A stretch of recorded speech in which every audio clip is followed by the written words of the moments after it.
वायबिंग people, welcome back to Japan series. आता Japan सिरीजमध्ये आपण क्योटोचे अजून 2 प्लेसेस पाहणार आहोत. तर फर्स्ट आहे, हे दोन्ही पण प्लेसेस ना खूप मॅजिकल आहेत जपानचे प्लेसेस. तर फर्स्ट आहे फुशिमी इनारी ताइशा, जे की हजारो रेड कलरच्या टॉरिगेट्सने फेमस आहे. मोस्ट इंस्टाग्राम फेमस प्लेस आहे आणि इथेही तुम्हाला सकाळी लवकर उठून जायचं आहे कारण की गर्दी असते खूप. जपान इज लाईक, तुम्हाला most of the places early morning जेवढं जाल तुम्हाला तेवढी गर्दी कमी भेटेल. तर जपानमध्ये हे तुम्हाला फॉलो करावं लागेल. आणि दुसरं प्लेस आहे डिअरचा क्यूटेस्ट एक्सपिरियन्स देणारं डिअर नारा पार्क. हे पण खूप सुंदर प्लेस आहे. तर आपण आज हे दोन्ही प्लेस एक्सप्लोर करणार आहोत. तर let's go for Japan adventure. सकाळी 6 वाजता थंड हवा, शांत रस्ते, क्योटो अगदी झोपेतच असताना आम्ही निघालो आहोत फुशिमी इनारीला. इनारी स्टेशनला जाण्यासाठी तुम्हाला पकडायची आहे JR नारा लाईन आणि सगळ्यात महत्त्वाचं लोकल ट्रेन पकडायची आहे कारण रॅपिड ट्रेन इनारी स्टेशनला थांबत नाही. तर मंडळी, हा आहे इनारी स्टेशन आणि अगदी आम्ही 35-40 मिनिट्समध्ये त्या स्टेशनला पोचलो. स्टेशनच्या बाहेर असे शॉप्स वगैरे आहे आणि जस्ट रोड क्रॉस केला तर समोर हे आहे फुशिमी इनारीचे गेट्स. आणि 7 वाजता सकाळी पोचूनही आम्ही शॉक झालो की तरीही क्राऊड एवढा चालू झाला होता ऑलरेडी यायला. तर तुम्ही समजू शकता की किती फेमस प्लेस आहे आणि किती इंटरेस्टिंग टुरिस्ट आहे इकडे, की या प्लेसला व्हिजिट करण्यासाठी सकाळी 7 वाजता सुद्धा एवढे लोक आले होते. हे फुशिमी इनारी ताइशा हे श्राईन जवळपास 1300 वर्षापूर्वी बांधलं गेलं आणि आजही हजारो लोक इथे विशेष ग्रॅटिट्यूड आणि पीस शोधायला येतात.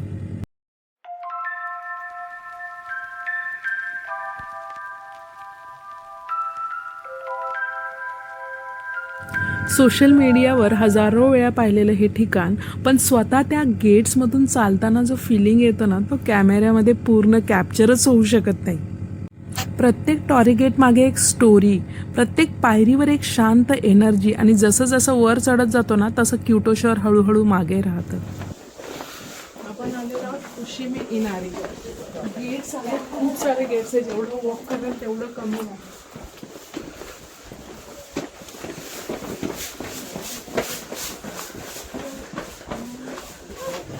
इथले हे हजारो लाल टॉरिगेट्स फक्त डेकोरेशन नाही बरं का, तर हे होप आणि फेथचं सिम्बॉल आहे. आणि हे प्रत्येक गेट कोणीतरी डोनेट केलेलं आहे, दान केलेलं आहे. आणि ज्याने दान केलेलं आहे त्याचं नाव मागच्या साईडला कोरलेलं दिसेल. हे जे कोरलेलं आहे त्या डोनरचं नेम आहे. हॅलो, फुशिमी इनाराचा ब्लॉग चालू आहे आणि आम्हाला खूप मजा येते. राशू प्रमोदने मस्त व्हाईट टी शर्ट, मी व्हाईट टी शर्ट, राशीचा पण असा क्रीम कलरचा ड्रेस आम्ही घालून आलेलो आहोत. आणि मजा वाटते. एकदम सकाळी सकाळी आलो की क्राऊड नको भेटायला म्हणून, पण हवा तेवढा क्राऊड आहे, पण मजा येते. राशी फुल एनर्जेटिक आहे. मस्त आमचे फोटो व्हिडिओ सगळे काढलेले आहेत. We are enjoying. तुम्ही बॅकग्राऊंड बघू शकता, गेट्स कसे दिसतात.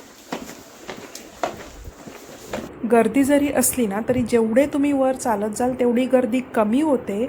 आणि ह्या एंडलेस गेटमधून चालताना क्योटोची एक वेगळी मॅजिकल साईड तुम्हाला अनुभवायला भेटते. सो तुमच्या अल्टरनेटिव्हमध्ये नक्की ॲड करा. It is a must visit place. त्याच्यानंतर हॉटेलला आम्ही ब्रेकफास्ट वगैरे केला आणि आमच्या नेक्स्ट डेस्टिनेशनसाठी निघालो. आणि स्टेशनवर मला जपानच्या डिसिप्लिनचा एक सुंदर अनुभव आला. तो म्हणजे असा, एस्केलेटरवर जाताना काही वॉकिंग लोक असतात आणि काही फक्त स्टँडिंग असतात, ज्यांना वॉक नसते करायचं. ते एका साईडला उभे असतात, म्हणजे ज्यांना वॉक करायचं आहे त्यांना तुमच्यामुळे अडथळा निर्माण होणार नाही. JR लाईन पकडून आम्ही निघालो डिअर नारा पार्क पाहायला. आणि आम्हाला खूप एक्साइटमेंट होती कारण तिथे आम्ही जाऊन ॲक्च्युली डिअरला हात लावणार होतो.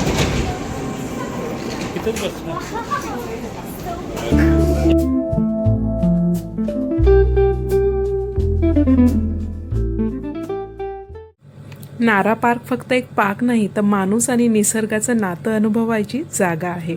समोर हिरवगार मोकळं मैदान, थंड वारा आणि त्या सगळ्यात मुक्तपणे फिरणारी हजारो हरणं. जपानमध्ये या हरणांना फक्त प्राणी मानलं जात नाही, इथल्या लोकांच्या मते ही देवाची दूत आहेत. म्हणूनच नारा पार्कमध्ये माणूस आणि हरिण यांच्यात एक वेगळीच जवळीक दिसते. पहिल्यांदा जेव्हा एक छोटंसं हरिण आमच्याकडे चालत आलं ना, तेव्हा खरंच काही सेकंद आम्ही फक्त त्याच्याकडे बघतच राहिलो. त्याच्या डोळ्यांमध्ये भीती नव्हती, लोभ नव्हता, फक्त निरागसपणा होता. आणि त्या क्षणी जाणवलं, निसर्गाशी प्रेमाने वागलं तर तोही तितक्याच प्रेमाने जवळ येतो. इथली सगळ्यात गोड गोष्ट म्हणजे तुम्ही हरणांना क्रॅकर्स देता ना, तेव्हा ती तुम्हाला वाकून नमस्कार करतात. हो खरंच, पहिल्यांदा जेव्हा त्या छोट्या हरणाने मान खाली घालून आम्हाला बो केलं ना, तेव्हा आम्ही अक्षरशः शॉक झालो. इतकी शिस्त, इतकं प्रेम आणि इतकी शांतता. कधी कधी वाटत होतं आपण पार्कमध्ये नाही तर एखाद्या ॲनिमी मूव्हीमध्ये चालतोय. आजकालच्या धावपळीच्या आयुष्यात आपण स्वतःलाच वेळ देत नाही, पण नारा पार्कमध्ये प्रत्येक क्षण आपल्याला थांबायला शिकवतो. इथे कुठेही मोठा आवाज नाही, कोणतीच घाई नाही, फक्त शांतता आणि मनाला हळूहळू हील करणारा निसर्ग. एका क्षणी आम्ही फक्त गवतावर बसलो. समोर हरण निवांत फिरत होती आणि त्या क्षणी जाणवलं, कधीकधी आनंद मोठ्या गोष्टींमध्ये नसतो, तो अशा छोट्या शांत क्षणांमध्ये लपलेला असतो.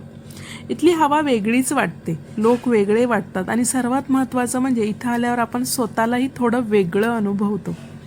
जर तुम्ही जपानला आलात तर नारा पार्क फक्त टुरिस्ट स्पॉट म्हणून पाहू नका. थोडा वेळ शांत बसा, हरणांकडे बघा, त्यांच्यासोबत चालून बघा.